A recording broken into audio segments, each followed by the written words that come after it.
Eh,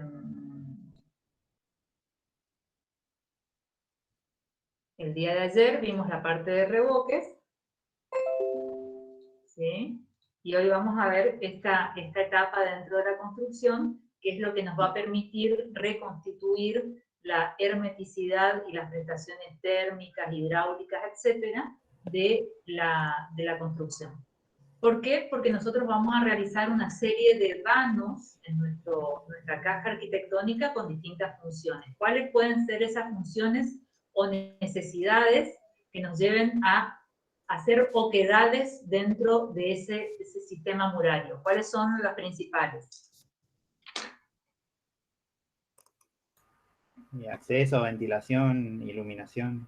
Bien, perfecto. También ingreso de objetos, también de un auto, por ejemplo. Entonces, vamos a tener dispositivos cuyo principal objetivo es la comunicación de personas y cosas, y dispositivos que van a atender a la iluminación y la ventilación, ¿sí? Entonces, por un lado vamos a tener las puertas, cuyo objetivo es comunicar o separar los ambientes. Fíjense que este tema de la pandemia, mientras que hay una tendencia generalizada a hacer espacios totalmente integrados, este tema de tener actividades virtuales en cada vivienda generó un problema, digamos. Ahí pasó mi marido y me dijo algo que yo, y como que estamos poniendo en jaque algunas ideas de los espacios a partir de que necesitamos privacidad para que cada uno pueda desarrollar esta nueva modalidad de distintas actividades. Hace un ratito mi marido también terminó de dar clases, mi hijo está estudiando batería online.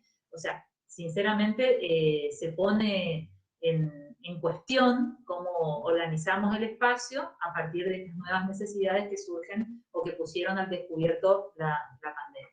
Entonces, nosotros generamos vanos dentro de la construcción, que son aberturas en la envolvente, en las paredes, también en las paredes interiores de los espacios de los edificios, con el fin de proporcionar luz, ventilación y regular el paso de objetos y personas y dividir o integrar los espacios.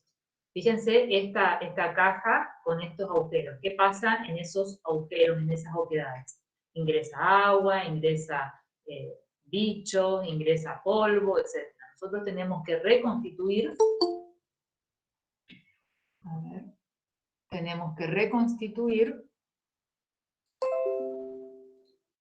esa hermeticidad perdida a través de esos agujeros que se generaron con esos agujeros, mediante dispositivos que cierran esos vanos, reconstituyendo esas condiciones alteradas en cuanto a continuidad de radiación.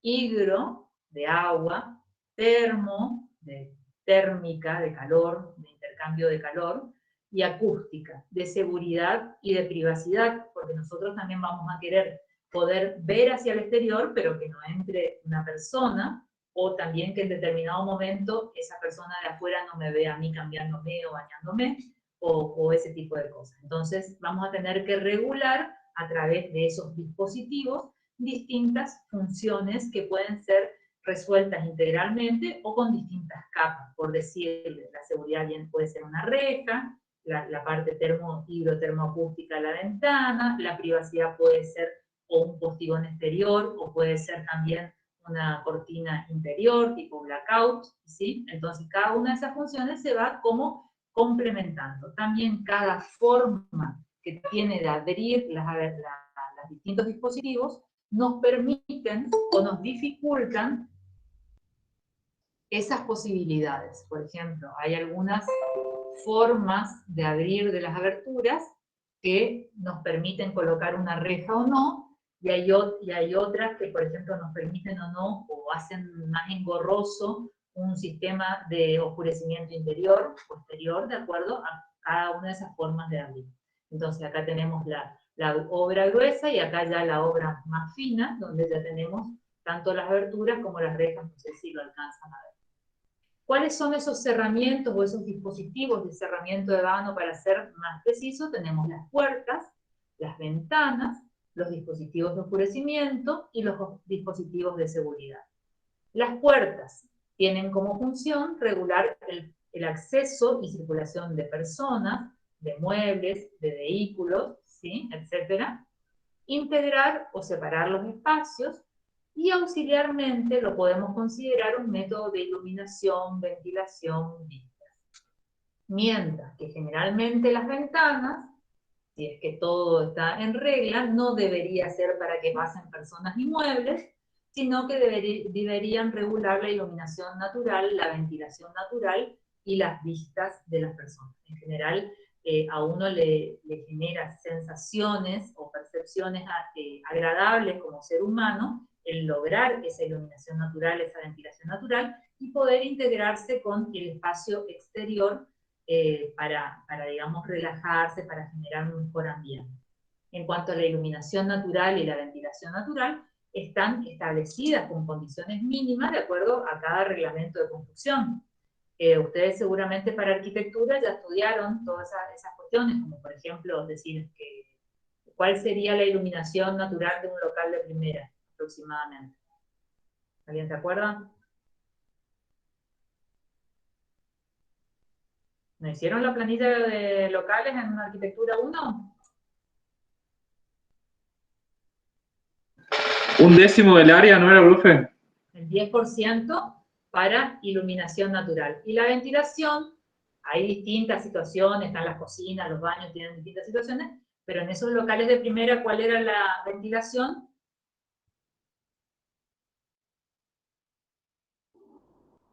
Se relacionaba con la iluminación. Era un tercio, puede ser. El tercio de la iluminación es lo que en líneas generales, todos los locales de primera en general exigen, ¿sí? Después están situaciones de cocina, de baño, de lavadero, locales de primera, segunda, tercera, ya van teniendo distintas exigencias en cuanto a esa situación de iluminación natural y ventilación natural. Entonces, nosotros vamos a tener que lograr esas condiciones mínimas, pero en general, actualmente hay una tendencia a abrir grandes ventanas, a abrir puertas, ventanas, balcones hacia el exterior, que posteriormente no quedan como las de las revistas, porque no quedan así abiertas, divinas como aparecen para ti decoración, sino que después aparece la reja, la alarma, no sé, millones de estrategias, porque tenemos, por ejemplo, una situación de inseguridad, que tal vez, bueno, en un barrio cerrado podría llegar a lograrse, digamos, esa transparencia deseable o que está tan de moda, pero también hay como situaciones de privacidad que dejan, que se ponen al descubierto, digamos. Cuando veamos vidrio, vamos a ver un ejemplo de una vivienda que es totalmente acristalada. Y bueno, hay que salir a la noche a pasear por la vivienda en pijama y que el vecino te vea. Entonces, hay que revisar un poco esas tendencias, digamos, que a veces no tienen que ver con nuestra forma de vida, sino que se dan para situaciones ideales de estar en un campo, qué sé yo. Igualmente, con la inseguridad que nosotros vivimos, tampoco vamos a estar muy seguros en la mitad, con una sensación de seguridad en la mitad del campo, siendo que nos pueden ver, pueden conocer nuestros movimientos, etc. Entonces, hay que tomar con pinzas algunas tendencias. Además de que los sectores vidriados siempre son un sector de mucho intercambio energético interior-exterior. Es decir, que en invierno el calor interior tiende a irse hacia el exterior, que es lo que no queremos, y en verano ingresar ese calor, esa energía hacia el interior, que es lo que no queremos. ¿Por qué? Porque todas estas aberturas tienen en general una transmitancia térmica alta. Vamos a decirlo desde el otro lado, una resistencia baja.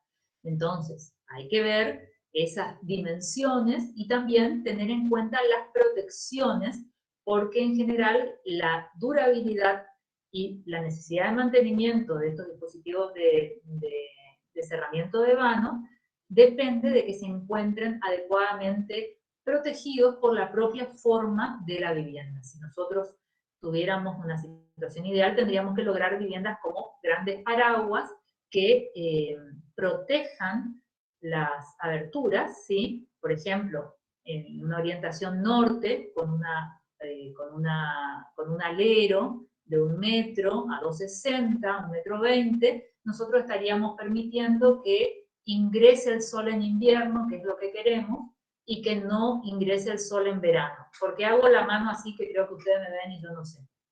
¿Qué pasa con el sol o con la percepción que tenemos, el movimiento aparente del sol en invierno y en verano? El ángulo de inclinación o de... ¿Ni idea? ¿Nunca prestaron atención a eso? En el invierno es más chico. Baja el ángulo y en el verano sube, ¿sí? Entonces, en el verano, nosotros si tenemos un alero, por ejemplo, a 260, estoy hablando de la orientación norte, ¿sí? No va a ingresar el sol de forma directa, ¿sí? Mientras que en el invierno sí va a ingresar por el menor ángulo. Para eso existen las cartas solares. Algún día, si quieren hacer una clase especial de construcción sustentable, hacemos un día extra para los guapos, para los que se animen, y miramos o revisamos un poquito todas esas estrategias si es que a alguien le interesa. Y también tenemos los dispositivos de oscurecimiento, son los que regulan la iluminación natural. En determinado momento queremos que entre el sol, pero cuando dormimos la siesta no queremos que ingrese el sol, o a las 6 de la mañana cuando ingresa el sol así todavía tenemos media hora para dormir, tampoco nos gusta. Entonces queremos regular ese ingreso de iluminación natural, y en nuestras condiciones sociales actuales necesitamos elementos de seguridad para restituir la posibilidad de seguridad del resto de la vida. Existen otro tipo de cerramientos de vano que a nosotros no nos da el tiempo para estudiar, que son todo lo que son las vidrieras, los muros cortina, las fachadas livianas, que son las que están en todos estos edificios, ¿sí? Por decirle el skyline de Buenos Aires solamente, pero en cualquier gran ciudad también se dan estas situaciones, que son temas muy interesantes, pero nos parece, primero tenemos que aprender los primeros pasos de estos temas para poder avanzar hacia otros, y realmente es demasiado extenso el programa de la asignatura, que por ahí no nos permite esas cuestiones. Bueno, ¿qué condiciones, qué condicionantes queremos que cumplan estas carpinterías? Por una parte tenemos aspectos técnicos, queremos que sean herméticas. Y cuando hablamos de herméticas decimos que sean herméticas al ingreso de agua, pero también, por ejemplo, el ingreso del aire o del viento, y con ella el polvo. Entonces, esa hermeticidad es la que nos permite que también tengamos una mejor condición térmica interior, porque no aparece ese chiflete del aire, y con ello también un gran intercambio térmico interior-exterior, no se nos llena de mugre la casa, ¿sí? Entonces, esa hermeticidad es un aspecto muy importante a tener en cuenta, y cuanto más prestaciones tenga la carpintería en cuanto a estos aspectos, en general son carpinterías más caras. Queremos que sean seguras para evitar robos, también accidentes, incendios, que eviten el ingreso de insectos. Para eso existen dispositivos que controlan los insectos, las telas mosqueras, que pueden ser, digamos, corredizas, que pueden ser fijas, etc. Queremos que sea buen aislante térmico. A pesar de ello, aún las carpinterías de las mayores prestaciones siempre tienen, digamos, un comportamiento térmico mucho menor que incluso los cerramientos más básicos de muros tradicionales. Entonces, por eso es que le decimos nuevamente tener en cuenta las grandes aberturas que están tan de moda, ver de qué manera generan que sean nuestros espacios, heladeras en invierno y calderas en verano, justamente cuando queremos lo contrario. En cuanto al aislamiento acústico, bueno, en general tienen los mismos problemas, dado que nosotros para aislar acústicamente necesitamos masa, y estos elementos son muy finos, y en general, bueno, no tienen el mismo comportamiento acústico que un muro. Un aislamiento visual, privacidad, eso es algo regulable, digamos, de estas carpinterías o dispositivos de cerramiento de vano, y queremos que sea durable. Para eso, la mejor solución para la durabilidad de las carpinterías en realidad es un adecuado diseño integral del edificio, de la casa o de lo que estemos desarrollando, que en general tampoco está como muy de moda, y a su vez esos espacios tipo aleros, galerías, etcétera, significan un costo que en general la gente no quiere asumir para proteger sus carpinterías. Es decir, que prefiere ampliar 1,20 m su living que hacer un alero para proteger la carpintería. ¿Por qué? Porque el costo En definitiva, cuando se dé cuenta que tiene que poner piso, que tiene que poner reboque, que también en ese alero, termina siendo bastante similar en el espacio semicubierto que el cubierto, y se pierden esas prestaciones de esos espacios semicubiertos que tenían sus fundamentos climáticos, sociales, ¿sí? Familiares, etc. Porque antes la gente, en nuestro clima, que digamos tiene momentos de poder disfrutar del exterior, era un espacio de encuentro, de reunión, que era muy propicio para la vida.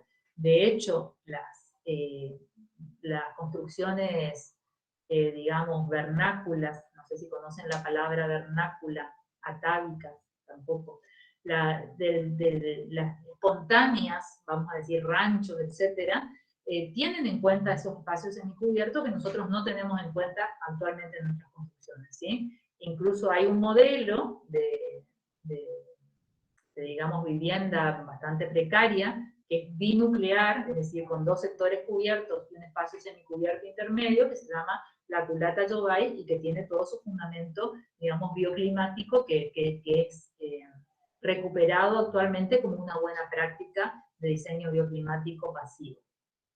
Con esto, ¿qué le quiero decir? Que a veces todo lo bueno, bonito y barato no existe. No podemos lograr todos estos aspectos, porque después vamos a querer que tengan formas, cuestiones estéticas, materiales, calidades, de acuerdo al diseño general del edificio, y encima le vamos a pedir de que tenga una relación costo inicial, vida útil, mantenimiento, que sea rentable. En general, sucede que el cliente prioriza el costo inicial porque, bueno, está ahorcado, la construcción es algo muy oneroso y realmente no tiene en cuenta la durabilidad, la vida útil o el bajo mantenimiento de las mejores aberturas, y prioriza un bajo costo inicial porque si no, no llega a terminar la vivienda. Entonces, nuevamente estamos como los malabaristas, teniendo en cuenta aspectos técnicos, estéticos, económicos, y algunos se nos va a caer en esas decisiones para tomar la más adecuada. Y depende de cada obra. En alguna obra lo más importante es la calidad, en otra obra puede ser algo para alquilar, tal vez el costo, en otra obra quiero salir en la revista y es lo estético, qué sé yo. En cada situación hay distintos fundamentos para las decisiones de diseño que se toman. Las partes que componen una carpintería, ahora ya de forma abstracta, si hoy hablamos de puertas, ventanas, dispositivos de oscurecimiento y dispositivos de seguridad, en general de esas puertas y ventanas tenemos un marco, ¿sí? Que es el que facilita el acoplamiento de la carpintería con el muro, que mejora la hermeticidad y es la que permite colocar los herrajes y otros dispositivos complementarios. La hoja, que es realmente el elemento de cerramiento, que hasta podría ser fija, pero en la mayoría de los casos es móvil, ¿sí?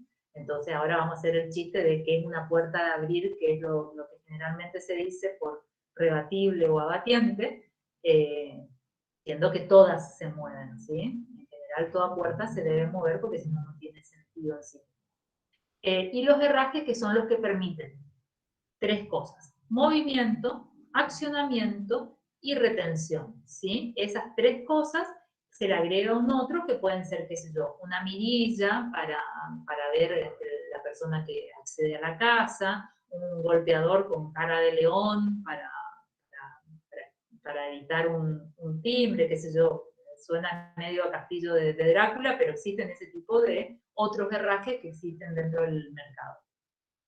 Y dispositivos complementarios que pueden ser, por ejemplo, los taparrollos, ¿sí? Los tapajuntas, etc. Bueno, ahora vamos a una combinación de estos aspectos, teniendo en cuenta que habíamos dicho que los marcos son los elementos fijos de estos dispositivos de cerramiento. Tenemos marcos de puertas y tenemos marcos de ventanas. Estos marcos de puertas pueden ser a tirantillo, cuando no ocupan la totalidad de la mocheta del muro. Viene de la idea de tirante. ¿Se acuerdan que era un tirante cuando veíamos las secciones de madera? Una pieza de una sección medio pequeña, ¿sí? Un tirantecito, ¿sí? Significa que se ocupa un sector de esa mocheta del muro. A cajón cuando ocupa todo el ancho del muro y a través de tapas juntas se logra un cajón de cierre, y unificado cuando envuelve toda la mocheta del espesor del muro. Y las ventanas, en general, por cuestiones de que toda ventana da al exterior, ¿sí? Si hay un diseño adecuado, no habría una ventana entre dos interiores, en general se hacen a tirantillo. ¿Por qué se le ocurre que se hacen a tirantillo? O porque es conveniente que el marco de una ventana sea tirantillo y no, por ejemplo, unificado o a cajón. No sé si entendieron mi explicación en abstracto, ahora vamos a ver dibujos. ¿Puede ser para resguardarlo del agua de lluvia? Muy bien, para aumentar la hermeticidad de ese marco, porque va a estar menos expuesto a la acción de los agentes externos. A su vez, esos agentes externos van a generar un deterioro de ese marco que va a hacer un círculo vicioso de que entre más agua porque se me pudrió la carpintería o porque se tuvo un proceso de corrosión, etc.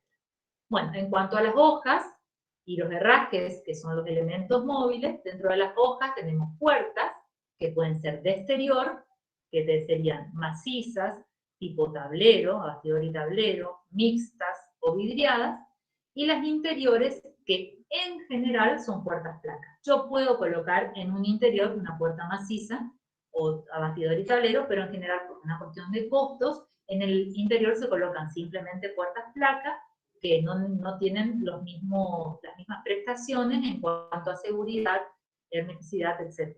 Ahora vamos a ver qué es cada uno de ellos.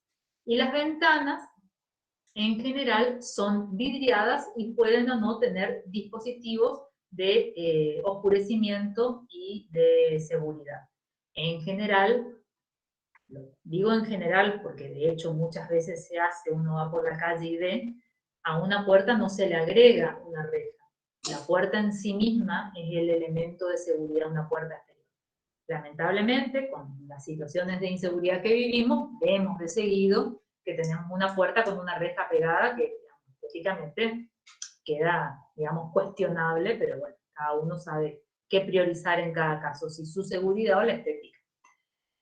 Y los herrajes pueden ser de movimiento, ¿sí? Son los que permiten que una hoja se abra de alguna manera, ya sea rebatiéndose, desplazándose o corriéndose, girando en torno a un eje. Entonces tenemos las bisagras tipo libro, tipo ficha y tipo pomela. La clase que viene vamos a definirlo mucho mejor. Los resortes, los pivotes, los sistemas de rodamiento, etc. De retención son los que nos dan que el marco y la hoja quede fija en un momento. Son las cerraduras, las aldadillas, los pasadores, las fallevas, los retenes. Acá se está alargando llover, no sé en sus casas, pero acá me asusté. Y las de accionamiento, que son las manijas, ¿sí? Los picaportes, doble balancín, las empuñaduras, los pomos, etcétera, ¿sí? Son los que nos permiten mover, a partir del movimiento, empujar una puerta. Y hay complementarios, como les decía, como embellecedores, no sé qué dice acá abajo, especiales, pero vienen a ser todos esos elementos, como les decía, la mirilla, el volteador, ese tipo de cosas que son en líneas generales embellecedores, más allá que a uno le guste o no le guste, digamos. ¿Sí? O sea, su objetivo es estético, más allá de que capaz no es estético para todos, pero eso es algo, digamos, personal o particular de cada persona. Vayamos con este primer segmento, marcos, puertas, ventanas y todas estas posibilidades. Entonces, habíamos dicho que nuestro marco tenía por función poder acoplar el dispositivo al muro. ¿Sí? Tenemos marcos de puertas y tenemos marcos de ventanas. Coinciden, por ejemplo, el elemento dintel, o también conocido como cabezal o travesaño, que es la parte alta de cada uno de estos dispositivos, las jambas o largueros, ¿sí? Que son los que se encuentran verticalmente con los muros, y la parte inferior, en el caso de una puerta, sería un umbral. En general no se coloca el umbral, pero podría existir, sobre todo en las puertas de ventana de aluminio, etcétera, pero si fuera una puerta rebatible, en general no tiene umbral. Las puertas antiguas sí tienen umbral, si entraron en una casa vieja, tienen un umbral abajo. En general lo que sucede con las puertas es que vienen con un elemento provisorio para que no pierda, digamos, el recuadre, el encuadre, la puerta, se coloca, se amura y después se saca ese elemento auxiliar que hacía de umbral para, digamos, que no se deforme este elemento, además de posibles triangulaciones, etc. Pero esa parte baja en una ventana se denomina antepecho. Y nosotros tenemos que regular, en este caso, que el posible ingreso de agua o acumulación se evacúe hacia el exterior lo más rápido posible, para lo cual es necesario generar líneas de desagotes, etc. Bueno, acá vamos a ver gráficamente lo que intenté mostrarle con las manos hoy. En cuanto al marco, teníamos los que eran atirantillos, ¿sí? Que en un espesor de muro ocupan solamente una parte de ese espesor de muro, ¿sí? Y que acá, por ejemplo, una cosita acá, bien. Tapamos ese encuentro entre muro y marco con un tapapunta, idealmente, para que quede más prolijo ese encuentro, porque se va a generar como toda una fisura, que era lo que le comentábamos también en los cielos rasos, también en distintas situaciones. A cajón es cuando ese marco ocupa todo el ancho y a través de estos elementos de tapapunta genera otra vez un cajón de la situación de como que envuelve. Y el unificado que se logra, digamos, más que nada con los marcos metálicos que envuelven todo el ancho del muro y que, digamos, serían ideales para los interiores para evitar hacer lo que ayer hablábamos también de los ángulos, los encuentros de forma convexa, donde idealmente deberíamos colocar guardacantos. Esto se soluciona porque no se van a romper los bordecitos de las paredes como si se rompería acá. En este caso yo tendría que colocar un guardacanto, idealmente, para que ese encuentro, ese ángulo no se rompa, no se generen pequeñas roturas como habitualmente vemos en nuestras casas. Vamos a otros materiales. En madera vemos otro detalle, pero es exactamente lo mismo. Vemos el marco, ahora vemos un marco a cajón, tanto solamente para una ventana, como para poder también tener en cuenta una celosía. Una celosía es un mecanismo o un dispositivo de oscurecimiento de vano. Entonces tenemos el dispositivo en sí de cerramiento, que es la ventana, la hoja, y también dentro del mismo marco, esa celosía. Otras opciones serían cortinas de enrollar, persianas, etc. Y en todos los casos tenemos que tratar de trabajar con tapas juntas, ¿sí? Acá vemos que le pone un perfil L, pero bueno, eso sería como muy rústico estéticamente. Lo mejor es trabajar con los guardacantos que le comentaba, que se embuten dentro de la pared a través de unas pequeñas, como otra vez, metales desplegados, y queda una liñita muy, muy finita que se tapa con el revoque, pero evita las roturas, las cachaduras en ese encuentro vivo que tenemos en esta situación y que se pierden en estos otros casos. Y acá tenemos los marcos metálicos, que cuando se encuentran con la pared tenemos básicamente dos maneras de resolver. Mientras que la manera de resolver de los marcos de madera es a través de las tapas juntas, en estos casos podemos hacer que sobresalga el nivel del marco con respecto al nivel del revoque. Fíjense que acá dice 1,2 milímetros, ¿sí? Un poquitito, para que me genere una sensación de que no están en el mismo plano ambos materiales.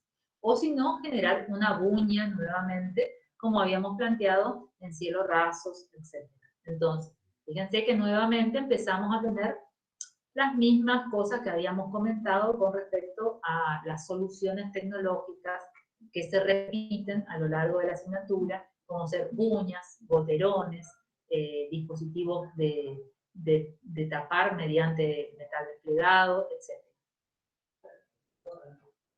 ¿Sí? Por otro lado tenemos las hojas, que son parte de los elementos móviles de los dispositivos de cerramiento de vano. Tenemos las puertas exteriores, que habíamos dicho que podían ser macizas, otro mecanismo es abastidor y tablero, mixtas, vidriadas, y las interiores placas, y toda la variedad de ventanas. Vayamos viendo. En primer término, le comento que estas hojas pueden tener básicamente doble forma de conectarse con el marco. Una primera opción es, y es digamos la menos hermética, es a través de este tipo de relación entre marco y hoja, donde existe un solo contacto entre la parte móvil y la parte fija. ¿Sí? ¿Lo entienden ahí con esa rayita roja? Sí, se entiende. Sí. Y otra manera es a través de una situación de doble contacto, que va a ser más hermética a la cuestión térmica, al pasaje de aire, a la cuestión acústica, etcétera, donde la hoja sobresale del nivel del marco, ¿sí? Y para eso es necesario herrajes especiales que sean para doble contacto.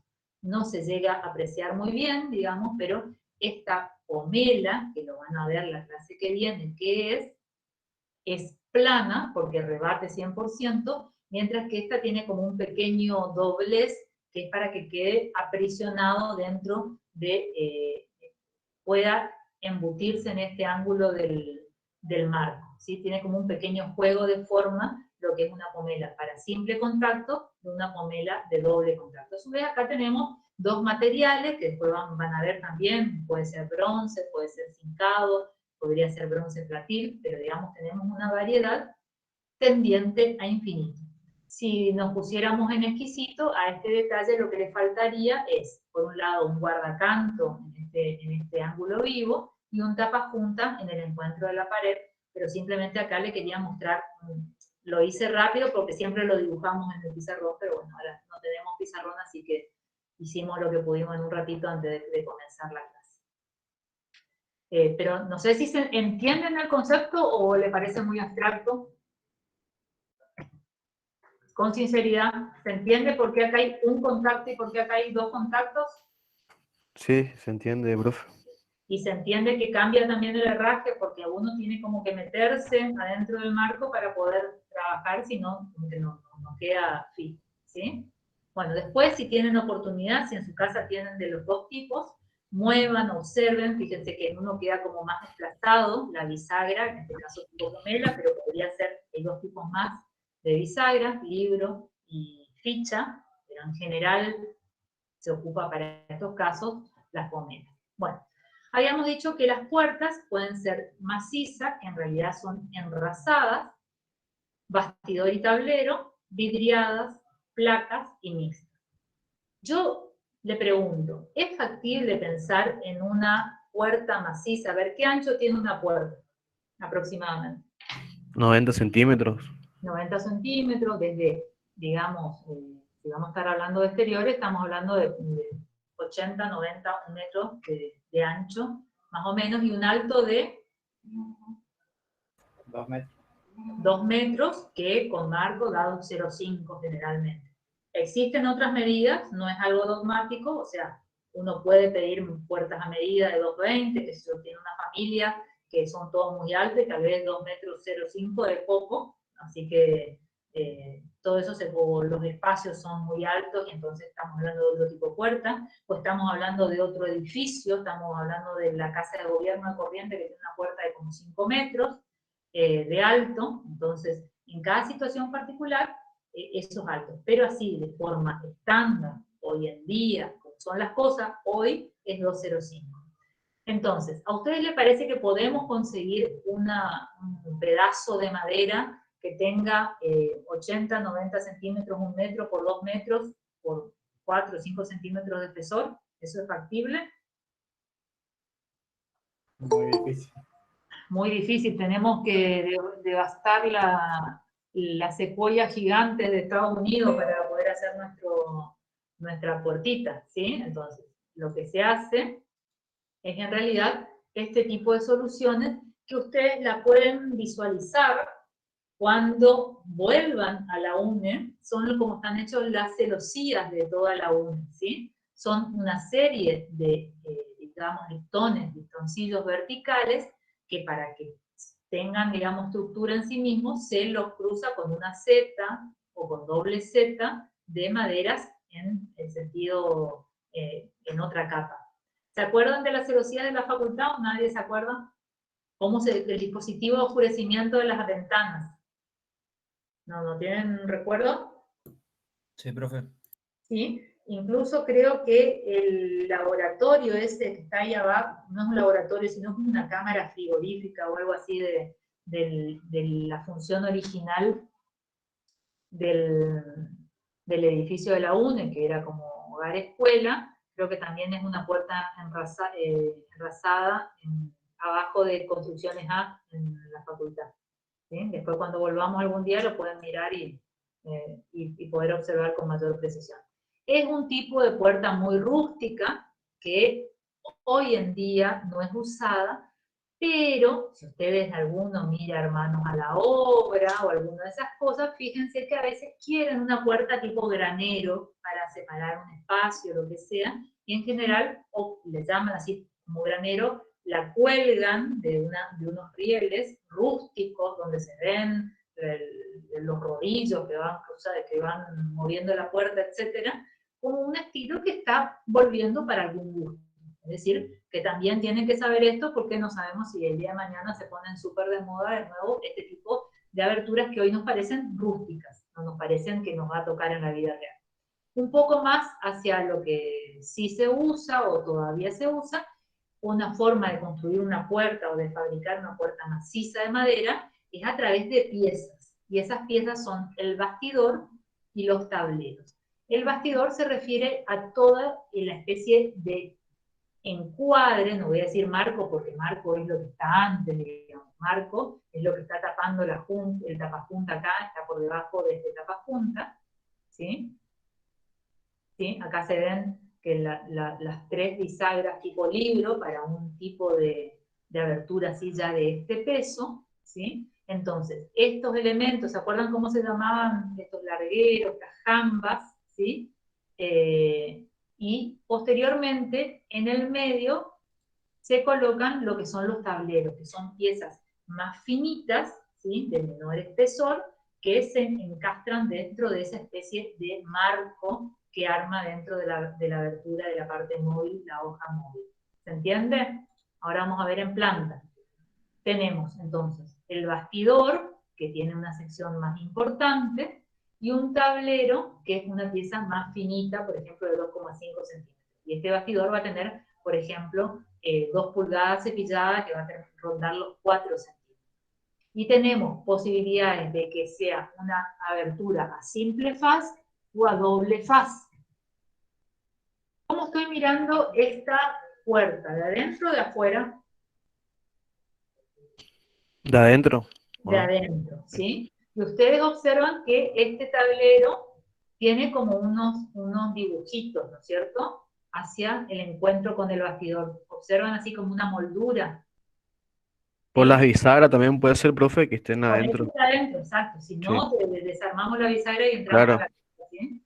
Entonces, estamos mirando de adentro. Lo que le quiero mostrar es que este tablero no es de simple faz. En general, uno prioriza siempre el exterior, porque en esta vida todo es que sea lindo para afuera, ¿no es cierto?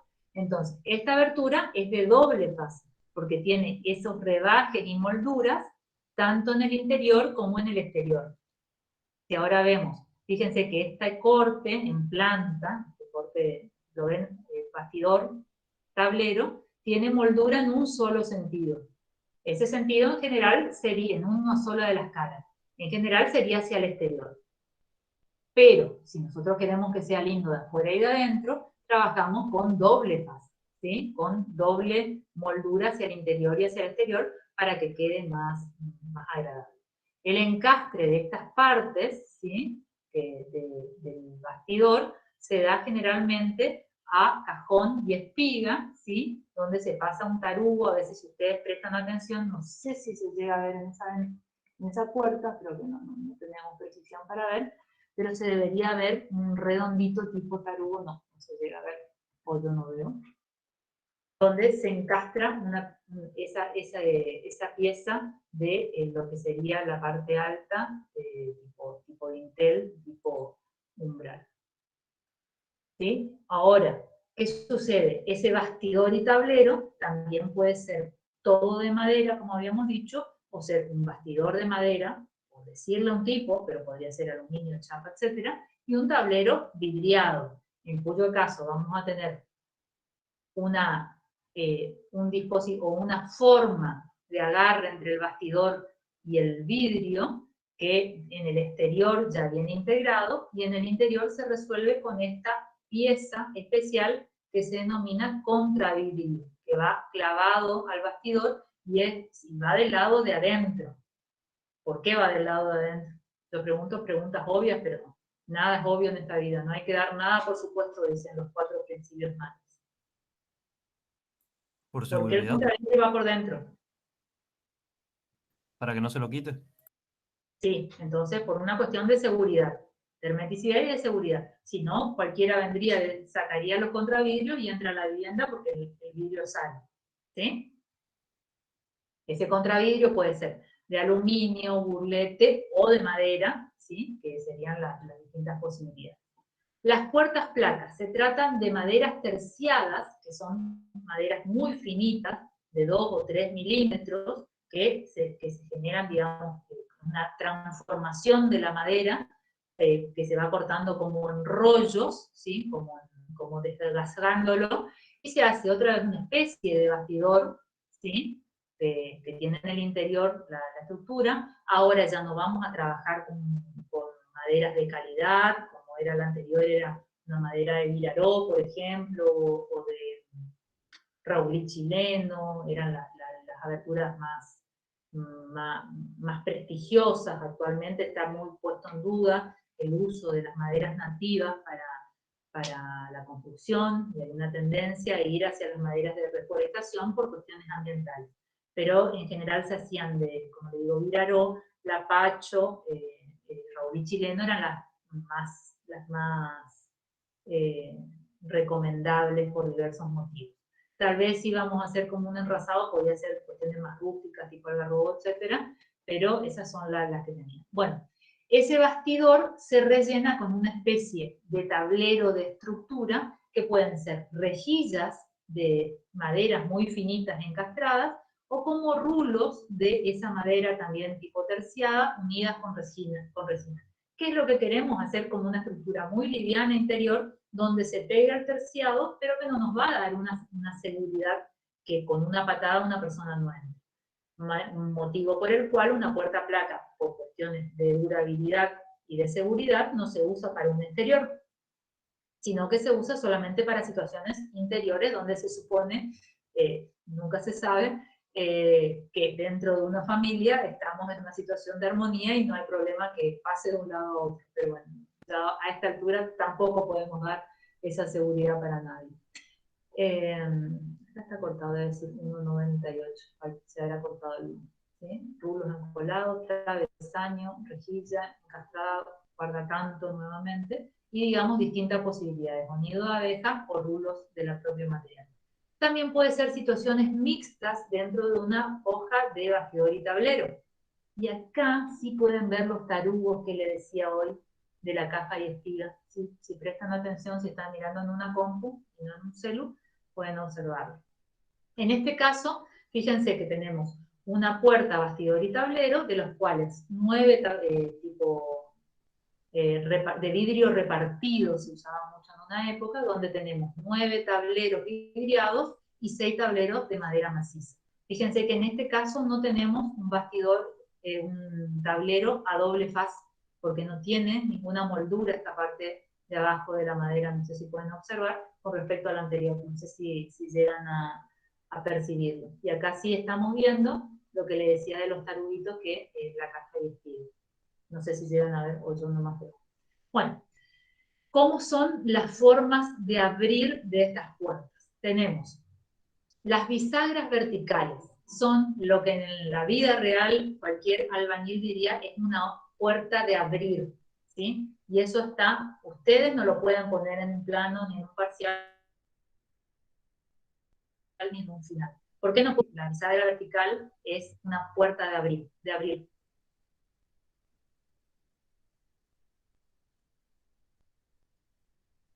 Cric, cric. ¿Qué pasa con el resto de estas otras opciones? Todas son de abril. Todas Todas son son de de abril. abrir, ¿sí? En la jerga o en una comunicación coloquial, uno dice una hoja de abril. No, se trata de una situación de bisagra vertical, cuyos nombres correctos serían abatiente o de rebatir. ¿Sí? Otra forma es cuando esa bisagra vertical no coincide con el extremo de la hoja, sino que está desplazado hacia el interior un poquitito, con una espiga que lleva la hoja y un buque que contiene el marco y genera un rebatimiento, pero que no coincide con el marco exactamente, sino que se desplaza un poquitito generando una luz. Ese sistema pivotante es lo que tienen, por ejemplo, todas las hojas tipo blindex. En general, tienen esa situación donde uno le queda una luz entre generalmente el muro, carecen en general de marco, ¿sí? Y se desplaza un poquitito. No sé si lo reconocen, si lo recuerdan. Las tipo vaivén son esas tipo Far West, que son un peligro, que se usaban mucho a veces para dividir una cocina, y después venía un nene atrás tuyo y se le daba la puerta en la cara. Generalmente son usadas para cocinas o para también cocinas industriales, porque salen los chefs con la comida y vuelven y no tienen mano, qué sé yo. Ahora con lo de la pandemia capaz vuelven las hojas vaivén porque no queremos tocar nada, ningún picaporte, porque estamos todos bastante chicotizados con esta situación. Las giratorias, que tenían, digamos, su aplicación principal en edificios públicos, que están muy cuestionadas por las cuestiones de seguridad que se puede dar en situaciones de emergencia, las corredizas, las levadizas, etc. Entonces, tenemos las bisagras verticales, donde coincide el extremo lateral de la hoja con el desplazamiento, es decir, hay un punto de donde gira, de donde se rebate, que tiene que ver con ese extremo, mientras que acá ven la idea de la pivotante, está desplazado ese eje con respecto al borde. Tenemos las giratorias, que como les decía, eran muy usadas anteriormente en los edificios públicos, en los edificios grandes. ¿Qué tenían de bueno las giratorias? Volviendo a la cuestión energética.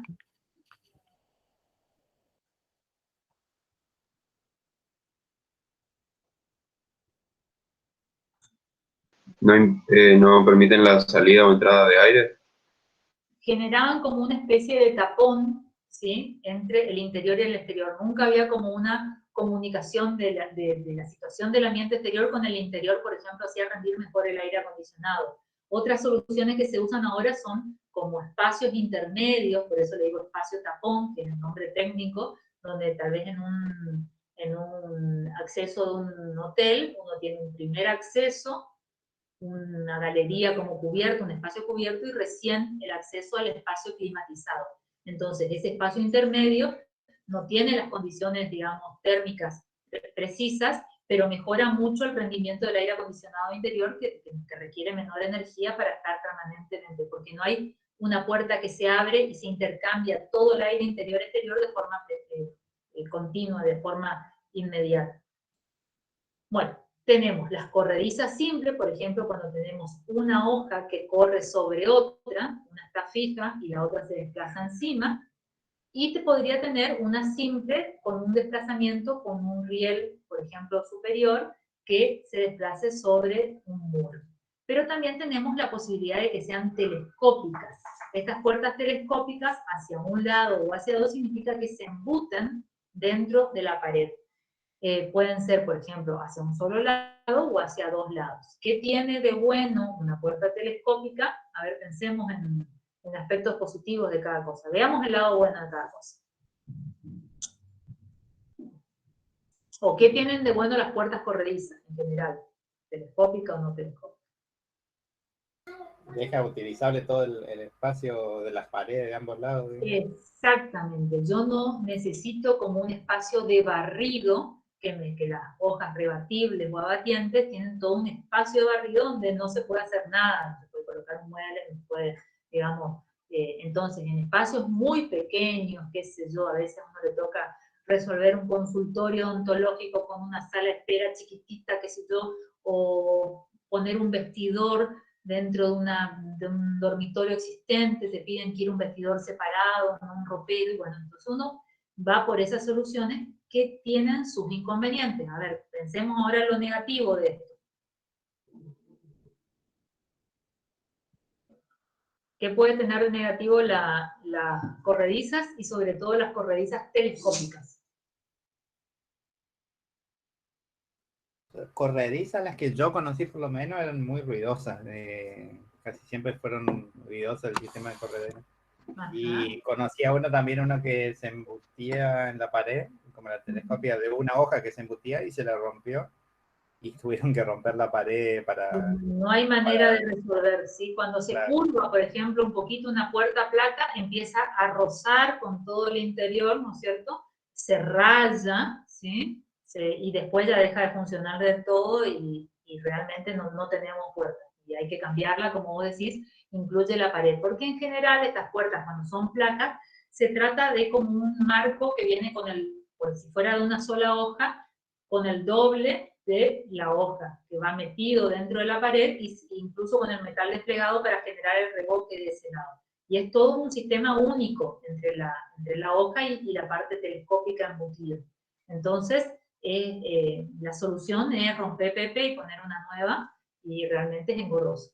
Pero si funcionara, sería ideal porque realmente nos genera la conexión total entre un espacio y el otro.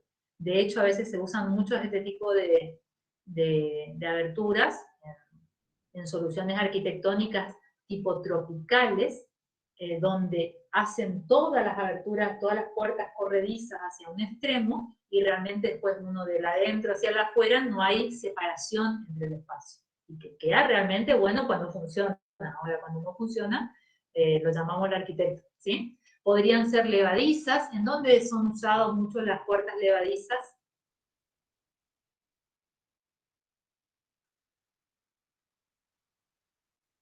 ¿No? Ninguna idea de dónde. ¿En una puerta de acceso a una casa peatonal uno pone una puerta levadiza? En los garajes. Generalmente en los garajes se usan las puertas levadizas. ¿Qué tiene de bueno nuevamente la puerta levadiza? Con respecto, por ejemplo, a una corrediza. Que no ocupa lugar el barrio también. Nuevamente tenemos un problema de espacio, ¿sí? Generalmente uno no quiere, si tienen en resistencia, la mayoría de los predios son de 10 metros de frente.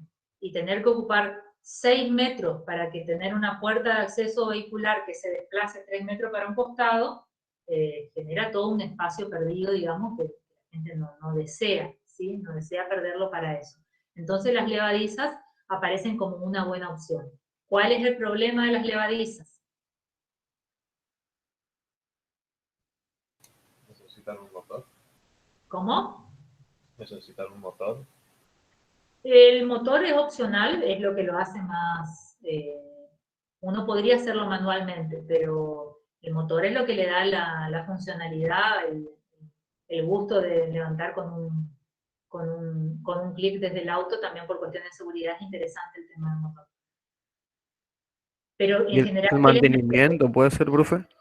Sí, y a su vez Se un costo desgastan los inicial. rieles, no se abre bien con el tiempo. Sí, y a su vez un costo inicial muy alto, ¿sí? En general son sistemas caros que requieren todo un sistema de contrapesos, etc. Acá también tienen que tener en cuenta en las levadizas que algunas se desplazan con la hoja que no invade el espacio exterior, ¿sí? Es decir, que se va corriendo hacia el interior. Acá tienen un lateral y no aparece para afuera. En cambio, en esta de acá abajo ven que hay otras soluciones que invaden un poco el espacio exterior. ¿Se entiende la diferencia? Entonces, si nosotros estamos, por ejemplo, en una línea municipal, ¿sí? Generalmente una puerta vehicular se pone hacia el exterior. Es probable que estemos, de acuerdo al reglamento de cada lugar, ocupando una línea municipal. En este caso estaríamos generando una situación de inseguridad o de posible accidente con una criatura que pase o una persona disminuida visualmente, etcétera, por ejemplo, por darle dos ejemplos, que este espacio, digamos, está invadiendo lo que sería público. Por lo cual, si vamos a tener una puerta levadiza con este tipo de sistema, tenemos que desplazarla con respecto a a la línea municipal, sería lo ideal para no invadir el espacio público que significa la vereda. También puede ser levadiza articulada, ¿sí? Digamos en parte, no es algo tan común, ¿sí? Plegadizas. Bueno, ¿qué me comentan de las plegadizas? ¿Alguno vivió con algún tipo de puertas plegadizas, ya sea en eje o en un extremo? ¿Cómo le fue en la vida con las plegadizas? ¿Alguno tuvo en su casa? Mal. Mal. Muy mal, sí. Yo tengo uno en el baño y cada vez se sale de eje o se va rompiendo. Sí, Son muy mal. sí, en general funcionan mal. Se usaron mucho en una época.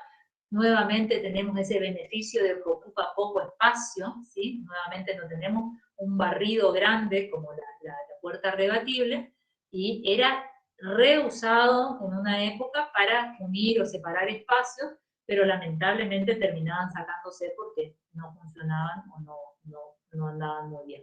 Bueno, vamos a ver las formas de abrir de las ventanas. Tenemos incluso las ventanas fijas. En este caso, ¿qué prestación nos va a dar una ventana fija? De paño fijo.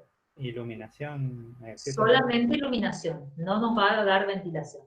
Pero es interesante porque nos puede dar una linda vista, y como abertura tiene el beneficio de que, vieron que ahora se usa todo muy minimalista, no tiene, digamos, bastidores grandes, etcétera, entonces da esa idea de realmente comunicación visual entre interior y exterior. Nuevamente tenemos las de bisagra vertical, que dijimos las podemos llamar abatientes o de rebatir. Las abanderola, ¿alguien sabe cómo son las abanderola? No importa, ahora vamos a ver los dibujos. A proyección, a balancín, corrediza, guillotina y oscilobatiente. Esta lista no es taxativa, no significa que no exista otra manera de abrir, pero básicamente son más o menos las que se usan en la actualidad. Vamos a ver. ¿Cómo se señala la forma de abrir de una ventana o puerta? Hay dos mecanismos. Uno es señalar con una línea de trazo los puntos en donde van las bisagras, con dos puntos de toque, y desde el punto de donde se abre una sola intersección, ¿sí? Mientras que existe la solución al revés, que quedaría como un rombo con línea continua.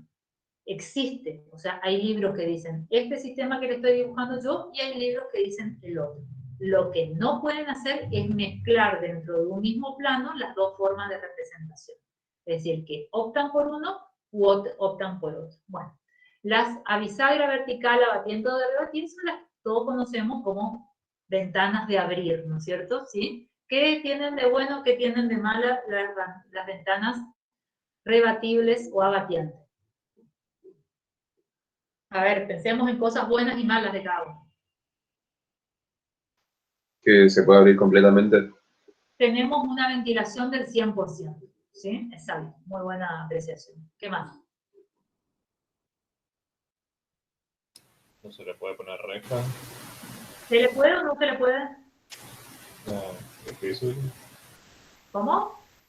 Debe estar muy lejos de la ventana. Entre la reja va del lado exterior y la hoja rebate hacia el interior, ¿sí? Entonces se puede colocar rejas.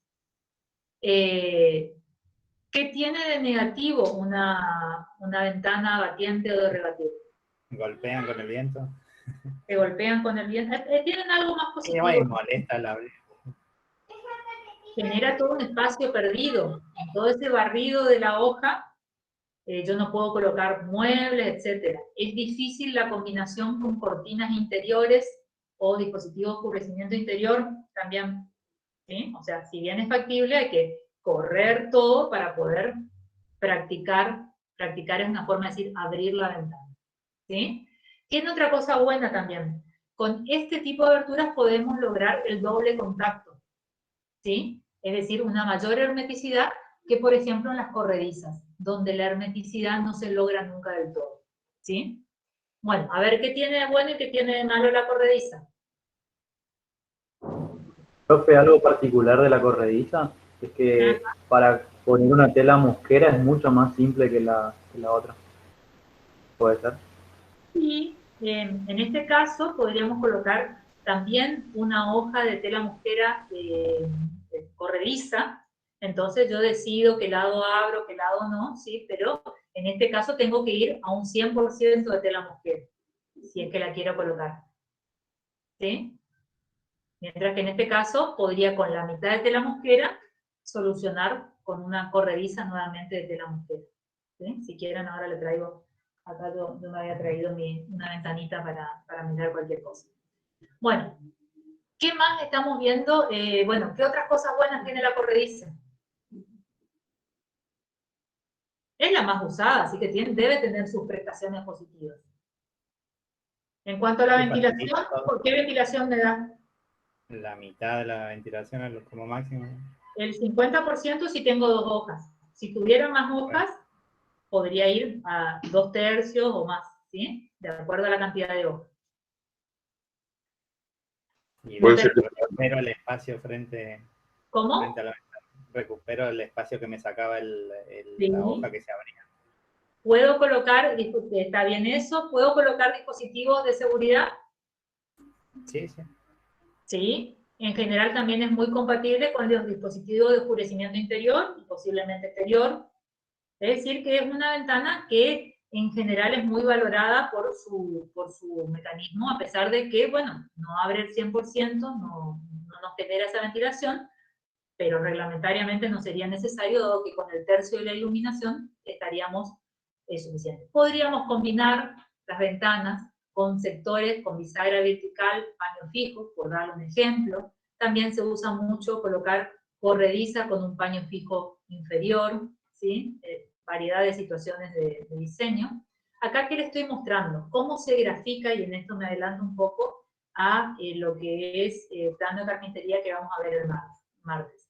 Primera cuestión, siempre vamos a señalar una línea de tierra, un nivel de piso interior, que no nos lo vamos a referenciar a, por ejemplo, si nuestra planta baja está a 0,35, no vamos a poner acá 0,35, porque si esta misma ventana está en la planta alta de mi casa, estaría a, por ejemplo, 3 metros, 3,35, cualquier cosa estoy diciendo sin calcular. Y si tuviera un edificio de 10 pisos, tendría miles de niveles. Entonces, siempre nos referimos al nivel de piso interior terminado. ¿Sí? Genéricamente. Una consulta, ¿el 0,95 ese que yo indico es el vano, digamos, o es el borde de la ventana? Porque ahí va a depender si el tapacazo que tenga. Es el nivel de antepecho que yo tengo que hacer para que el albañil sepa que tiene que cortar en 0,95. Ahí está. Esto no es ventana, esto es pared. Posteriormente la ventana tiene 1,10 por 1,50 en este caso, y esto nos da esta altura de 2,05 que es más o menos la estándar. Ya le digo, no es la única, es una que se usa bastante. Ahora, si voy a dibujar ya una ventana corrediza, pero con cortina de enrollar, tengo que graficar todo este sistemita, que vamos a ver un poquito después, pero donde tengo el eje, la cortina de enrollar, el cajón, la cinta, etc. ¿Sí? Acá lo ven, lo observan, de la abertura. Este cajón depende del alto y del material que voy a tener, con el que voy a trabajar. El alto de la abertura me va dando cada vez un rollo más de mayor dimensión.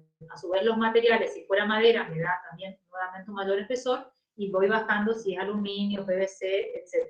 ¿Sí? Entonces, ese rollo no es tampoco una medida fija, sino depende de este alto 1,20, y si este alto fuera, por ejemplo, una puerta de balcón, una puerta de ventana hasta el piso, este espacio va a ser mucho más grande, porque voy a tener los 2,05 que acumular en ese espacio del nicho superior.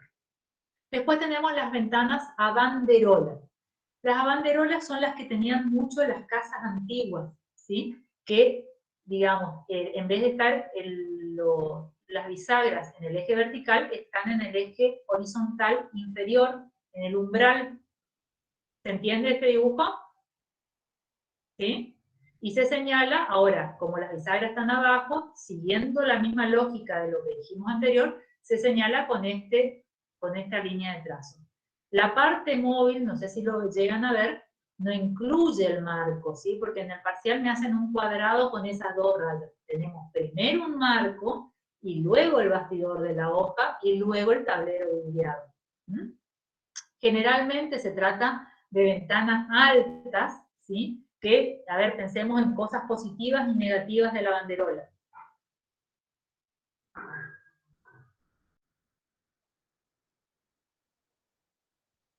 Si Nada. abre, se supone que abre hacia adentro, ¿no es cierto?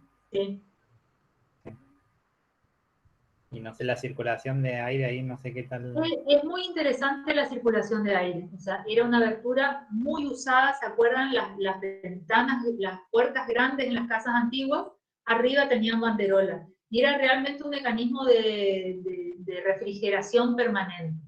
Ahora, cuando están muy altas, necesitan tipo simplones, elementos digamos, telescópicos de accionamiento, que son muy complejos y generalmente se rompen. Pero si está colocado a una altura que una persona, tirando un brazo un poco, puede moverla, son interesantes. Pero ¿qué pasa? A ver, por ejemplo, ¿puedo colocar una reja exterior? Si abre hacia adentro, sí. Exterior, sí. ¿Puedo colocar un mosquitero? Sí. Sí. ¿Puedo colocar una cortina para oscurecer? Y ahí ya no. La tengo que poner muy separada. Ahí estamos complicados porque se empieza a complicar acá. Entonces, bueno, tiene algunas prestaciones buenas, nada es perfecto en esta vida. Esta que se llama a proyección o de proyección y que también puede ser lo que se denomina desplazamiento. Ah, mira, acá me quedó, qué botón, este cuadradito quedó de que capturé la pantalla del AutoCAD. Como el cursor, ¿se dan cuenta? Yo sé que ese cuadradito, esa crucecita. Las de proyección pueden ser que coincidan las bisagras horizontales con la parte alta, con lo que sería el dintel, ¿sí? O puede ser que se desplace hacia afuera y que vaya bajando, como con una doble abertura de aire, ¿sí? Que en ese caso se llaman desplazables, en vez de a proyección o de proyección.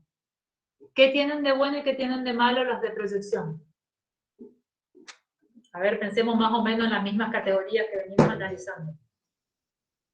El reja y mosquitero se complican, ¿no? Reja y mosquitero ya es medio imposible, ¿sí? Alguna reja he visto que la ponen hacia afuera, medio haciendo un canasto hacia afuera, digamos, medio, queda horrible. Pero... Queda horrible, sí, sí, sí. O sea, todo existe, pero sí, digamos que no sería la mejor solución para el dispositivo de seguridad. En cuanto a posibles cortinas interiores, podrían darse, es decir, que en ese sentido está bueno. ¿Qué otra cosa le parece que está buena? Sí. Yo hace poco fui a un departamento en donde me explicaba que la de banderola es mejor por el tema del vapor. ¿Puede ser? Sí, puede ser. Pero ¿sabés lo que tiene de bueno justamente en un departamento la de protección?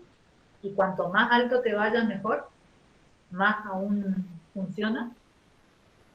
¿Qué pasa Sí, cuando capaz. más alto nos vamos en el edificio?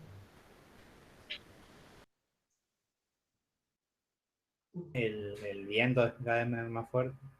El viento es cada vez más fuerte. Y si el viento es fuerte de exterior hacia interior, si se cierra la abertura, digamos, estamos en buenas condiciones, mientras que en este caso el viento nos va a jugar en contra.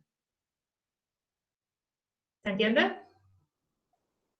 Va a tender a abrirnos la abertura y no a cerrarla, que es lo que queremos, por ejemplo, si yo me olvidé la ventana abierta y se largó una lluvia con viento, etc. ¿Sí? Y a ver, si llueve, por ejemplo, ahora que está lloviendo un poquitito y si hoy hiciera mucho calor y humedad, ¿cuál le parece que funciona bien de estas aberturas? La del medio. Y la de protección, justamente. La situación de calor, humedad y lluvia es algo que se da mucho en nuestra zona. Entonces, las de protección tienen eso interesante, que nosotros podemos dejar abierto aún en condiciones que esté lloviendo afuera, cosa que no puedo hacer con una corrediza, abatiente, la banderola tampoco sería muy recomendable porque tendería a entrar lo mismo un poco el agua, ¿sí? También puedo tener un eje horizontal en donde pivota que se denomina balancín. Este gráfico no corresponde con esta imagen sacada de internet. ¿Por qué no? Son dos hojas pivotando ahí. Estas son dos líneas. hojas, es decir, que en este caso tendría que tener una línea horizontal y digamos dos rombos, dos romboides, uno y otro señalando este balance. Generalmente estas son lo que le denominan en la jerga los ventiluces, típico de baños, etc. Y fíjense que son hojas prácticamente sin bastidor, ¿sí? Del vidrio, del propio vidrio, que es una situación, digamos, un poco hermética, pero tiene la idea de cómo ventilar un toalete exterior, un baño, un tipo de un baño de quincho, una cosa así, ¿sí? Un depositito, una cosa así, ¿sí? ¿Hola? ¿Y sí, la de proyección esa se puede abrir del todo o no? Ninguna se abre del todo. Fíjate que este brazo de empuje que tenés acá, te da que se abre este largo, ¿sí?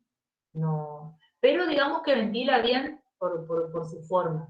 Y en este caso, a veces tienen también como unas especie de riendas, ya sea de cadenita o ya sea elementos metálicos más rígidos, que también evitan de que se abra demasiado la banderola.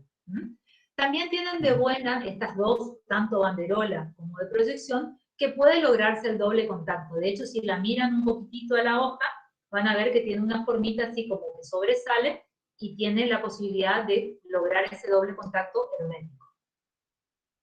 O sea, como vamos viendo, nada es perfecto en esta vida. Todo tiene su lado bueno y su lado malo. Puedo tener un paño fijo, que como le decía, lo que tiene de bueno es que logra realmente esa idea de minimalismo que tanto se usa ahora. Puede ser a guillotina, que se trata de una corrediza, pero en vertical, ¿sí? Y generalmente se combina con un paño fijo.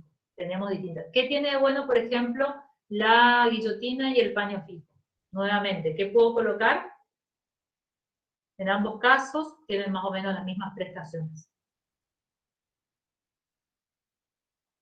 El paño fijo puedo colocar la reja y tengo luz nada más, no tengo aireación. Que la mujer no tiene sentido porque no, si no pasa el vidrio no hay problema. Y en la guillotina puedo colocar todo.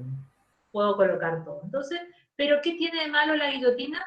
Tiene un sistema caro, de herraje caro y que falla generalmente, ¿sí? Así que bueno, tiene también su otro lado negativo.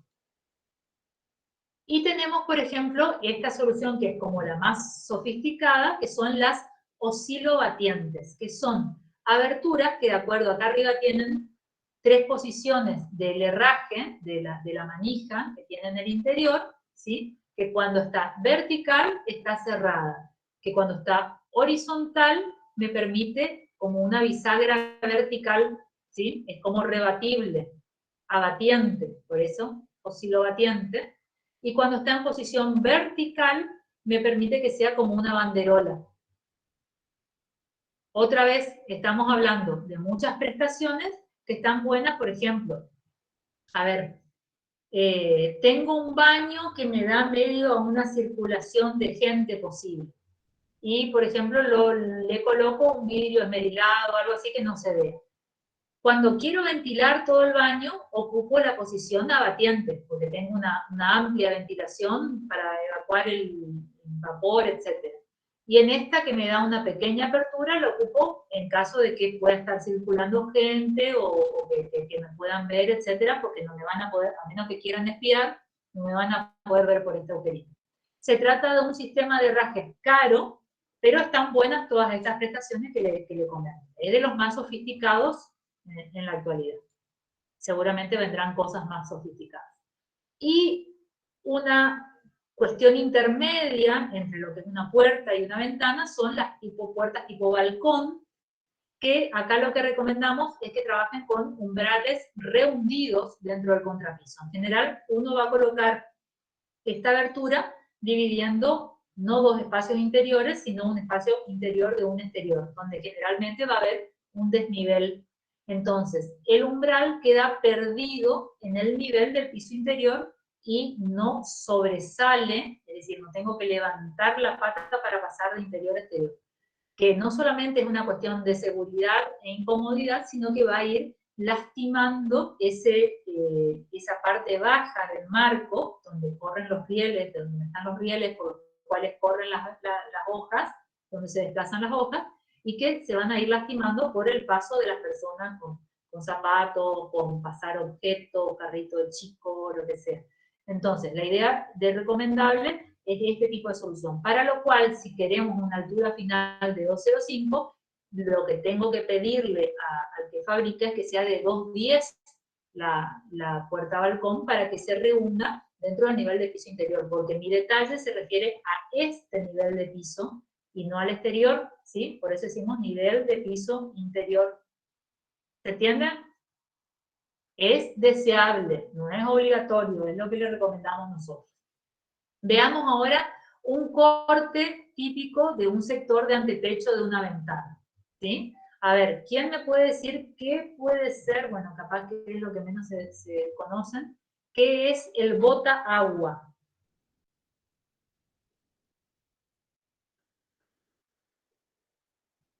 ¿A alguien se le ocurre? ¿Se están imaginando cómo estamos viendo este detalle? Estamos en la parte del antepecho de un muro. Acá tenemos el sector del... ¿Qué es todo este cuadrado que estoy señalando? El marco. ¿Cómo? El marco. Esto de acá arriba, ¿qué es? Esa es la hoja del... ¿Y qué parte de la hoja, para ser más preciso? El marco. Bastidor. El bastidor, y tiene un tablero de qué tipo?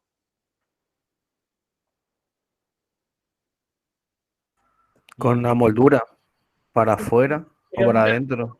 Un tablero vidriado, ¿sí? Estábamos hablando de que podían ser de otros materiales, ¿sí? A su vez, ¿qué tipo de contacto tiene esta hoja? Doble contacto. Doble contacto. Acá tengo un contacto y acá tengo otro contacto. ¿De qué forma se abre esta ventana?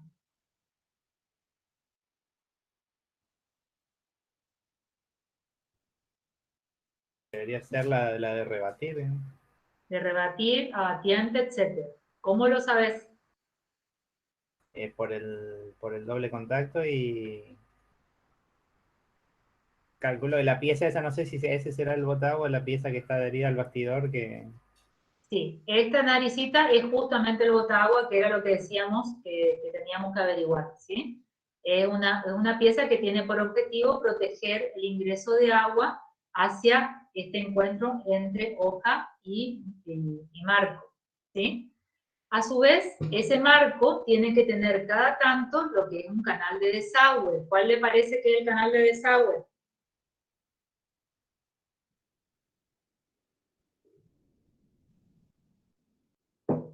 Donde dice desagote, ¿puede ser?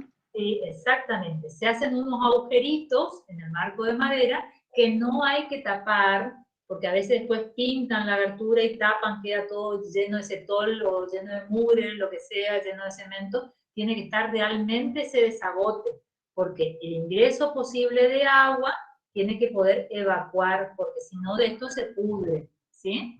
Ese es el canal de desagüe. El goterón, ¿qué le parece que es el goterón? Nuestro amigo goterón aparece en todas las unidades.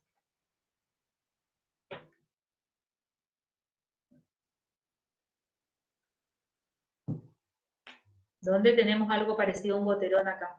Nuevamente. Bueno, tipo, le voy tirando pistas. Está dentro del botaagua.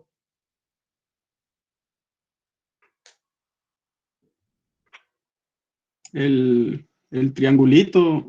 Sería esta punta de acá donde yo hice esta hendidura para que el agua no camine, ¿sí? O sea, esta hendidura que tiene el dibujo me va a hacer que se corte la adherencia del agua a la pieza por forma y va a caer y va a salir hacia el exterior. Si no, va a tender a cómo poder ingresar nuevamente acá, que es lo que no queremos.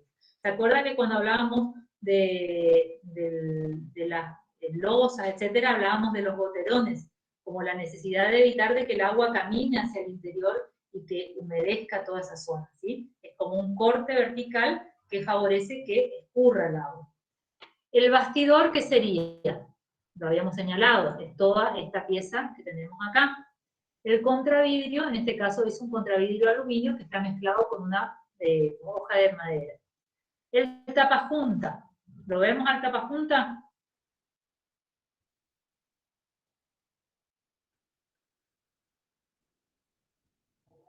¿Entre qué y qué está el tapapunta? ¿Qué junta está tapando? Entre el marco y la pared. Entre el marco y la pared tenemos el tapapunta. El marco, ya lo habíamos señalado, y el antepecho es esta pieza, ¿sí? Que generalmente se le coloca un cerámico. Actualmente no está muy de moda colocarlo en cerámico, sino simplemente se deja el revoque, que tiene que tener una inclinación e idealmente que vuele para, obviamente, también evitar que esa mugre que va a caer, que se va a deslizar acá, ensucie toda la pared. Es decir, que con esta pequeña nariz se evita eso. En la vida actual no se usa, tienden a no hacer nada, pero era ideal. Toda esta pieza de acá que estamos viendo, ¿qué será?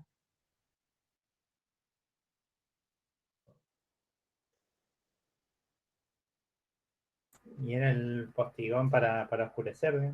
Sí, es un dispositivo de oscurecimiento tipo postigón, ¿sí? Bueno, ahora veamos en planta.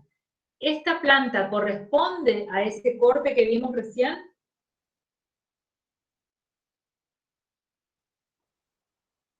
Por lo menos es de... Estamos hablando del mismo tipo de abertura, eso es Sí. cierto. Sí, eso es cierto. Pero hay cosas que no coinciden. ¿Tiene el mismo tipo de contacto? No, es simple contacto. Tiene un contacto simple, ¿sí? Y fíjense que el dispositivo de oscurecimiento acá dice guía de cortina en U. Estamos hablando de una cortina de enrollar el dispositivo de oscurecimiento, mientras que en el otro caso teníamos un postigón. El postigón viene a ser como una nueva hoja, ¿sí? Un elemento macizo, como nuevamente le digo, como tiene la U, ¿sí? Bueno, seguimos. Después lo miran con detenimiento estos detalles. Acá tenemos un detalle parecido a lo que vimos del antepecho, solamente que acá empiezan a ver lo que es el tema del nicho para la cortina de enrollar. ¿Sí? Acá esto me está tapando. ¿Sí? Donde puedo. Una opción es trabajar con metal con hierros del 8 cada 60 centímetros, hierro del 6 cada 22, metal desplegado, etc. En este caso dice como de hormigón a la vista, depende del espesor del muro. Fíjense que acá está un muro de 30 por la traba, entonces tal vez tengo bastante espesor. Si tuviera un muro de 20 no podría hacerlo con todo un hormigón porque no voy a tener un espacio suficiente. Este taparrollo requiere de todo un cajón que nuevamente se puede hacer con metal desplegado, hierros, etcétera, y con una tapa de mantenimiento que se levante, que se pueda acceder, porque esta cortina suele fallar. El sistema falla y eso genera una necesidad de inspección y de reparación que tiene que estar prevista. Se puede hacer también un cajón de MDF, de distintas soluciones, pero una es nuevamente con el metal desplegado, pero teniendo en cuenta la posibilidad de acceso. Ya nos estamos durmiendo. El ancho que tiene que tener ese nicho, la altura del nicho, mejor dicho, tiene que ver con la altura de vano. Y depende también de los materiales. En este caso creo que era de un muestrario de madera que saqué las alturas. De 1,60 necesito 28 centímetros, si me fuera 2,20, 30 centímetros, y si estoy hablando de 2,60, 32 centímetros. Es decir, que ese nicho en el cual se coloca la cortina de enrollar con su eje, etcétera, va variando de tamaño mínimo de acuerdo a esas alturas. Y los materiales, que pueden ser madera, PVC, aluminio, etcétera, algunos de los cuales son solamente fijos como cortina de enrollar y algunas son regulables. Estas regulables son muy interesantes porque me permiten mantener cerrada la cortina y regular para el ingreso de luz selectivo de acuerdo al horario y a la estación del año, y a su vez nos da una sensación de seguridad, que como que estamos más o menos protegidos y digamos también un poco privados, en privacidad. También las de aluminio vienen con la cortina de enrollar incluida, donde no necesito hacer todo el cajón y todo el sistema, sino que ya vienen con una formita que queda al exterior y que en el interior tampoco requiere de mayor detalle y que ya viene resuelto. Es decir, el cajón me viene incluido, prefabricado dentro de la propia abertura. No sé si lo están captando acá arriba. ¿sí? Acá vemos la ventana desde su cara interior, donde tenemos el taparrollo ya desarrollado, y acá la ventana del lado exterior. ¿Por qué digo que una es la interior, la otra es la exterior?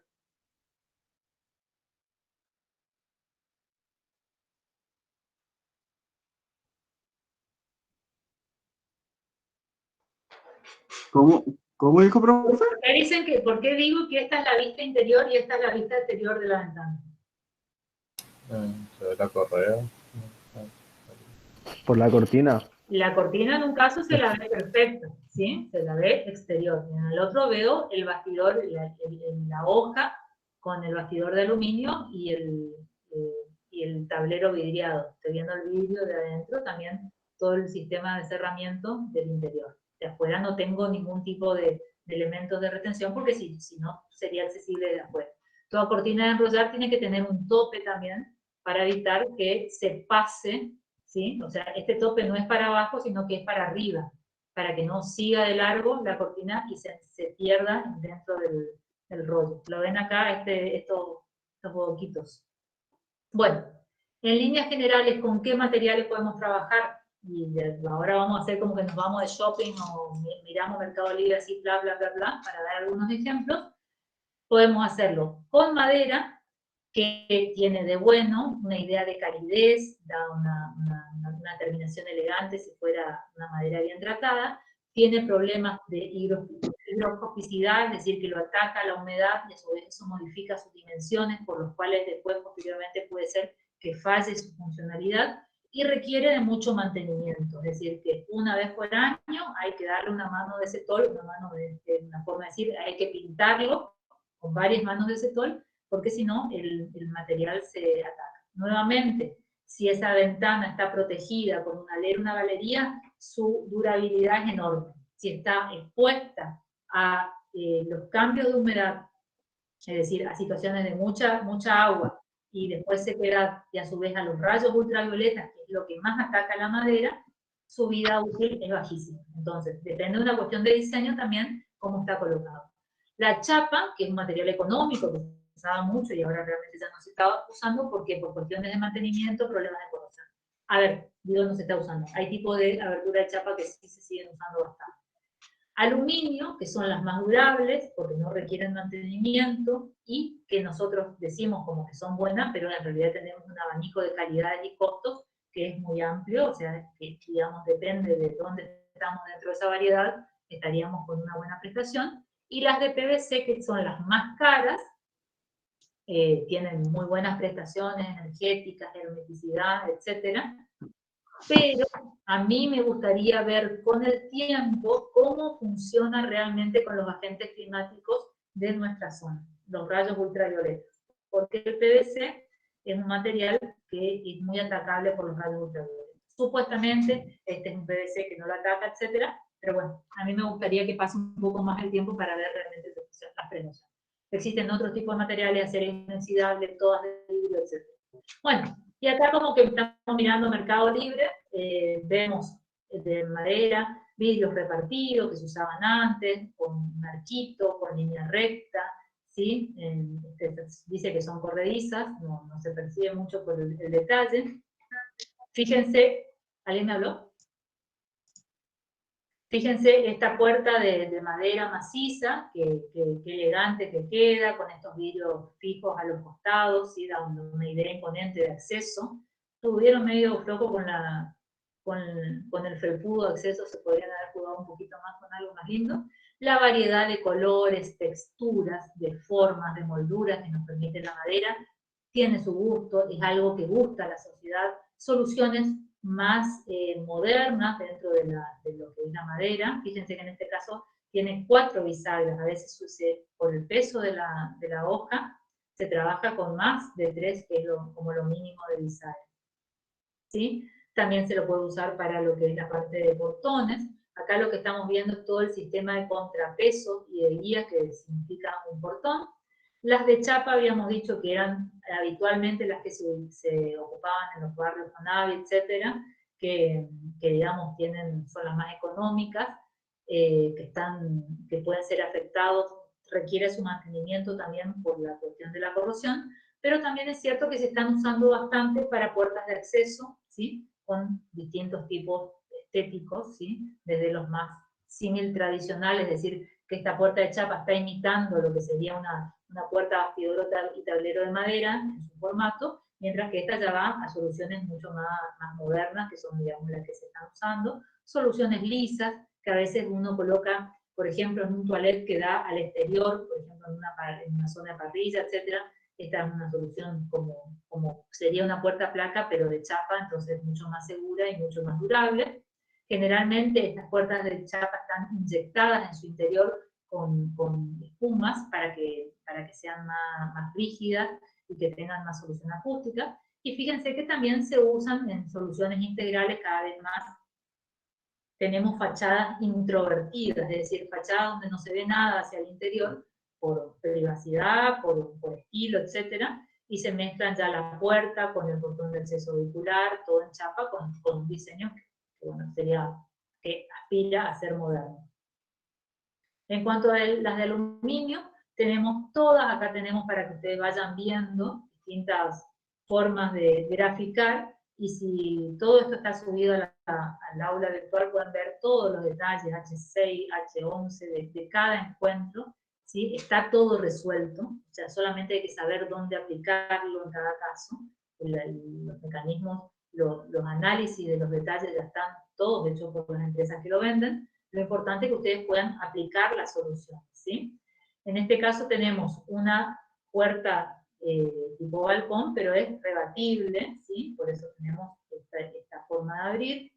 Esta puerta de rebatir de una sola hoja. Acá viene un comentario que ya nos adelantamos en lo que es plano de carpintería. Una puerta siempre se mira del lado exterior, ¿sí? Y se dibuja la forma de abrir en relación a mirarla desde el exterior, es decir, acá estarían las bisagras, y en este caso sería de rebatir izquierda, ¿sí? Es decir, hacia qué lado rebato. Si estuviera al revés la raya, las dos rayitas, sería de rebatir derecha. Pero esta puerta de rebatir me está indicando, de acuerdo a la convención usada anteriormente, que es de rebatir izquierda. Ya lo van a ver en plano de carpintería. Corrediza de 2 hojas, de 3 hojas, con un paño fijo, etc. Esto era lo que le comentaba que también se usaba mucho, que sería corrediza con un paño fijo inferior, ¿sí? Fíjense que las corredizas, una le gana a la otra en cuanto al dibujo, ¿sí? Mientras que si fuera abatiente, yo vería de forma igual como en el centro el encuentro entre dos paños iguales. No sé si captan lo que les estoy diciendo en cuanto a representación gráfica. En una corrediza le gana una hoja a la anterior, que quedan como superpuestas en horizontal. Acá tenemos el dibujo de la banderola, y lo que le decía, cuando es desplazable, es decir, que en vez de ser a proyección 100%, también baja un poco la parte superior, es decir, que va hacia afuera y se mete hacia adentro un poquitito y me genera un acceso de ventilación arriba y abajo. Esas son las desplazables. Y acá tienen detalles donde están todo resuelto, por ejemplo, de la línea hidro, aluar, etcétera, las distintas soluciones del encuentro del dintel, del encuentro del antepecho, con todos los detalles, y toda la variedad de colores y terminaciones que existen en el mercado, que van desde blanco, anodizado natural, bronce colonial, bronce antiguo, negro, y todos los colores que se le ocurran, que bueno, obviamente todos tienen sus distintos costos. Todos estos sistemas son realmente sistemas que tienen todos los dispositivos resueltos en cuanto a tapas juntas, en cuanto a herrajes, es decir, son sistemas cerrados, donde no puedo mezclar. Cada fabricante ocupa las distintas piezas del mismo sistema. Los cierres laterales de las aberturas tipo corredizas, etcétera, etcétera, etcétera. Las bisagras, los sistemas de rodamiento, todo son elementos que ya vienen dentro del sistema. Y a su vez tenemos una variedad de calidades de acuerdo a distintas prestaciones.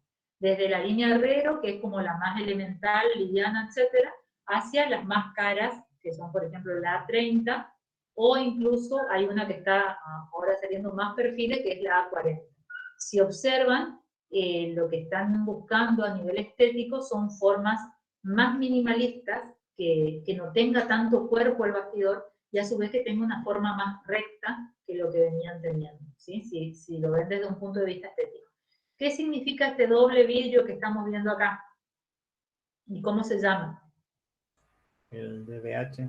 El DBH, el doble vidriado hermético. Significa que tenemos 2 capas de vidrio, vamos a ver vidrio más adelante, y una cámara de aire, que puede ser realmente estanca o estar rellena de gases argón, etcétera, que le dan más prestaciones. Y esa, la función del DBH es lograr una menor transmitancia térmica entre interior y exterior. Tenemos las aberturas de PVC, que dijimos que tenían un alto costo, que son, digamos, de altas prestaciones, que vienen en infinidad de colores, ¿sí? Formatos y colores, que nos dan esas cosas también, y símil madera, es decir, que a veces no expresan su naturaleza, sino que están tratando de imitar otra cosa, y que se están usando mucho en la actualidad. Acá vemos grandes paños corredizos, ¿sí? Que están embutidos dentro del contrapiso, en este caso, sin desnivel entre interior y exterior, con un adecuado alero, si no, esto sería un problema. Y acá lo que le quería comentar, simplemente, no para que lo hagan, pero como es una novedad normativa, por ahí está interesante, existe todo un calificador y etiquetado de carpinterías de obra, que uno ingresa a esta página que está acá abajo, le va dándole las características y le dice si cumple o no con las distintas normativas, porque actualmente hay normas de eficiencia energética que se están tratando de hacer cada vez más obligatorias, ¿sí? Entonces, está en base a la norma IRAM 11.507 y es gratuito. Ustedes pueden hasta entrar como usuario sin registro y probar más o menos una carpintería y ver si cumple o no con la normativa. Y acá les quería mostrar K de diseños de K. ¿Se acuerdan que K era la transmitancia térmica? ¿Cuánto transmite de calor un cerramiento? Y teníamos que, por ejemplo, un muro de 20 era 2.37, ya de 30 a 1.85 vamos disminuyendo, es decir, vamos mejorando la calidad. Con doble piel y cámara de aire estanca, 1.46, si relleno la cámara de aire con poliestireno expandido, ya me voy a 0.48, fíjense cuánto bajé mi transmitancia térmica. Un muro de ladrillos huecos comunes, con la que se hace habitualmente un cerramiento exterior es 1.23, y por ejemplo, si nos vamos a lo que es steel frame, balloon frame, estamos alrededor de estos valores de 0.53. Estos niveles C y B, ¿se acuerdan? A, B y C, eran los niveles de transmitancia térmica. El A era el ecológico, el B era el medio y el C era el mínimo, ¿sí? Que lo vimos un poco en techo, ¿sí? Y ahora, si vamos a las carpinterías, ¿sí? Que en definitiva lo que me determina que realmente la mayoría de la transmitancia térmica es el vidrio, si vamos a un vidrio siempre estoy en una transmitancia de más de 5, ¿sí? ¿Se acuerdan los valores de nuestro humilde ladrillo hueco 18? Era 1.23. Nuestro vidrio simple da 5. El DBH nos da 3. Y el triple vidriado hermético nos da más de 2. Es decir, que cualquiera de estas soluciones es, digamos, peor que un ladrillo hueco común, ¿sí? Entonces, cuando nosotros estamos haciendo esas grandes aberturas, estamos tal vez aislando con todo cuidado la parte del muro, pero el cerramiento opaco que se dice, pero el cerramiento vidriado realmente es donde se produce ese gran intercambio térmico que nos genera disconfort o necesidad de ocupar aire acondicionado, ¿sí? O estamos en una situación de agobio, de calor o de frío, o tenemos que colocar un medio mecánico de aclimatación, en ese caso estamos dañando el ambiente. Entonces, usar las carpinterías con lógica, sin exagerar, solamente para copiar los diseños del exterior. Entonces hay que tener, digamos, responsabilidad en la generación de estas oquedades de acuerdo a nuestro clima. Ahora hacemos un corte porque estoy agotada y me imagino que su cerebro está pidiendo auxilio, y la semana que viene seguimos con herraje, plano de carpintería y largamos el trabajo práctico número 2, luego de que festejen el Día del Estudiante, como se lo merecen, siempre manteniéndose hambrientos y alocados como nos recomendó Steve Jobs. Nunca dejen de ser jóvenes. Así que bueno, el lunes festejen con todo, ¿sí? Y nos estamos viendo el martes para más tortura de las carpinterías, que es un tema súper interesante, pero realmente súper amplio. Chao, profe.